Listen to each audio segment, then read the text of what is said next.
ஆடி மாதம் வந்தாச்சு. ஆடி மாதம் வந்தாலே அம்மனுக்கெல்லாம் விசேஷம் தானேங்க. ஆடி மாதம் பிறந்ததும் என் மனசில் தோணுது, நம்ம அம்மாவை போய் தினமும் பார்த்துட்டு வரலாம் அப்படின்னு சொல்லிட்டு தான் நினச்சேன். அதுக்கப்புறம் தினமும் தானே பார்க்க வரோம், வெறும் பால் அபிஷேகமாச்சு பண்ணலாம்னு சொல்லிட்டு அம்மன் கேட்ட மாதிரி எனக்கே ஒரு எண்ணம் வந்துச்சு. வெறும் பால் அபிஷேகம் மட்டும் வச்சு பண்ணிவிட்டு பசியாத்த வேணாமா, ஏதோ ஒரு பிரசாதம் வீட்டில் இருக்க முந்திரியோ திராட்சையோ ஏதோ ஒரு பிரசாதம் வச்சு வழிபடலான்னு தோண ஆரம்பிச்சிடு. இப்படி தான் என்னுடைய முதல் நாள் பூஜை ஆரம்பித்தேன்.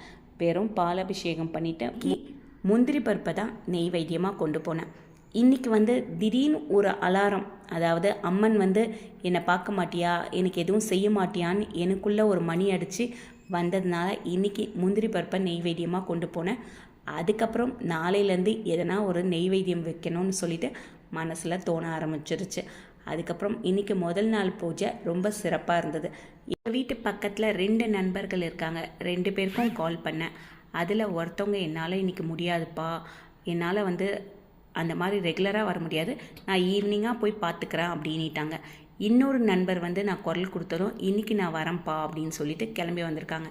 என்னால் என்னன்னைக்கெலாம் முடியும், நான் அன்னன்னைக்கெலாம் வரேன்ப்பான்னாங்க. அவங்க யாருன்னு பார்த்தீங்கன்னா சௌராஷ்டிராக்காரங்க. இந்த அளவுக்கு அவங்களுக்கு பக்தி வந்ததுக்கு காரணம் நான் தான் சொல்லிட்டு சொன்னாங்க. அது எனக்கு ஒரு சந்தோஷமாக இருந்தது.